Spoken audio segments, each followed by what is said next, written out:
So in a previous video, I argued against Sam Harris's argument that free will is an illusion.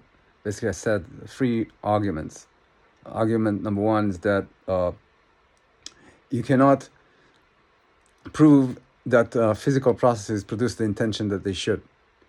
There's no way to prove, because to prove it, you have to peek into someone's experience, and you can't do that. The only way you can do that is if that's yourself. You're looking at you're considering your own intentions. But then the second problem is that through retrocausation, through the same process that affects the double-slit experiment, showing that if you read the measurement of the delay, you change the past, what should have happened in the past after the fact. And you can make the argument that the same would happen whenever you make a choice. You change the empirical evidence of your brain activation, showing that you didn't make a decision. And third, your decisions, your intentions can be free, and don't need to be realized, because intentions don't always need to be realized. The most like the example is, let's say whenever I stand next to a cliff, I feel this urge to jump, and I never do jump. So I have the intention. I sure do feel the intention. It scares the living daylight out of me, but it never actualizes. So there's no need to think about the intention as something that is actualized. Sometimes it will, sometimes it won't, but it's not like if intention exists, then it's actualized. Now, Sam Harris doesn't address any of this. Why? Well, what I can argue is that it's consistent with the rest of his philosophy, like this, not dealing with this, because he basically says something like this: the self is an illusion too. There is no self, and free will is a component of the self. If you have no self, then you have no free will.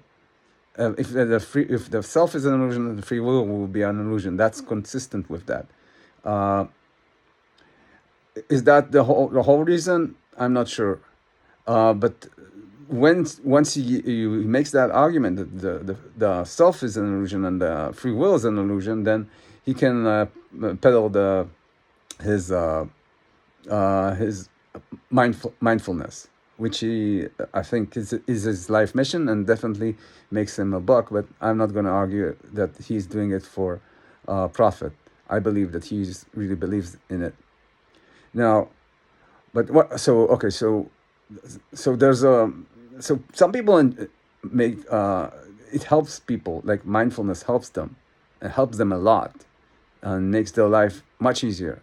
I'm not one of them, but some do. So what's the problem with that? Well, the problem here is that Sam Harris, for all his atheist ambitions, or the very least, let's say I'm atheist, he's pushing a religiosity. He's pushing people to believe in something that is not true, and therefore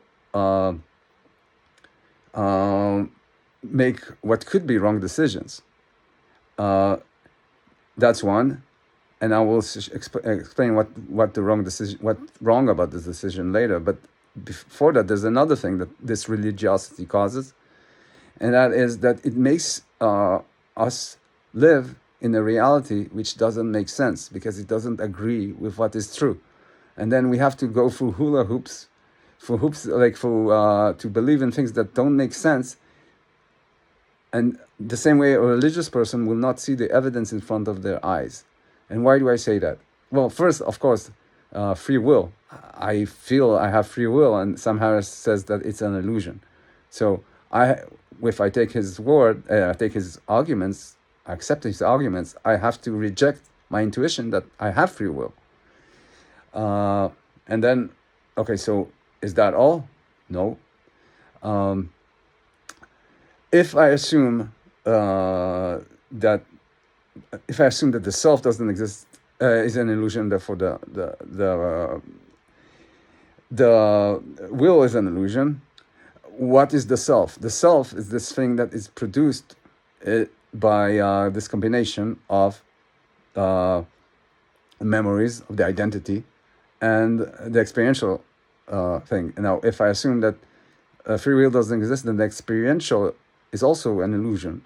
It's not primary, it's secondary. That basically assumes physicalism. So everything that you perceive, all your mental reality is produced by an objective reality in which you exist. Now, what's the problem with that? Well, yes, there's a lot of physics, and I'm not rejecting it. I have an explanation for it. I call it the wakeful union, but forget about that. If you assume we all exist in one universe, then you're rejecting one very strong intuition that you have, and that is that you are alone. Let me explain. Like, 100% that no one else perceives what you perceive, your happiness, your joy, your pain, your tactile feelings, your ambitions, your intentions. You are alone in them, and this is the only reality is the one that reveals through your perspective. And when you believe in an objective reality in which you exist, then you reject the fact that you're in isolation, even though this is the only thing that you know. Now, what also happens is if you confront quantum fields theory, you get to this a superposition and the observer effect. You get to this weird thing about like the many worlds interpretation, where you're living in a reality where no matter what your intention is, all the possible eventualities in the physical sense are equally possible. Like, that's what the many worlds interpretation argues. And you don't need that. And that's nonsensical. Like, there's no connection between intention and action. And you don't need that if you assume that there is no one reality. And that's not all. Like, you have, let's say, think about death. Death is inconceivable. You cannot deal with it. It's a topic that you just can't grapple with. It doesn't make any sense. And if you assume that experience is fundamental, that nothing produces it, then it's no longer a problem. Your intuition that this cannot happen is true. Experience doesn't end exactly as you believe. But if you assume physicalism, if you assume the existence of, like, you'll need to even address the topic of the self, this combination of memories and experience, then you have to explain death, but you don't. And I'm not even talking about like other questions like the hard problem of consciousness. You think, how would the body produce experience when it doesn't produce experience? Like, the only reason you would assume that it does is because you assume physicalism. Okay, so you're living in a reality where all your intuitions are correct, and you're ignoring them. That's religious, and I'm seeing this religiosity in the comments I'm receiving, like just giving me arguments without thought. But what's the problem with that? If that makes people happy?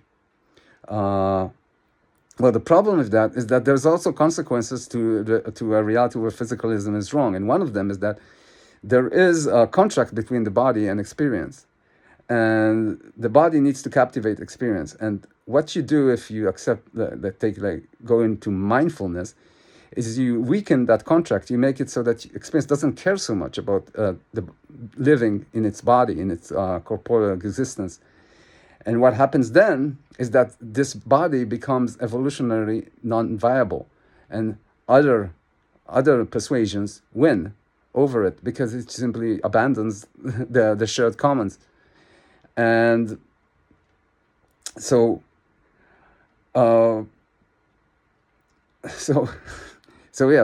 we need to at this. You can continue thinking what you want about mindfulness, about Sam Harris, but if you're in a completely nonsensical position, if you at the same time reject religiosity, like regular religiosity, and ignore your own religiosity in the process.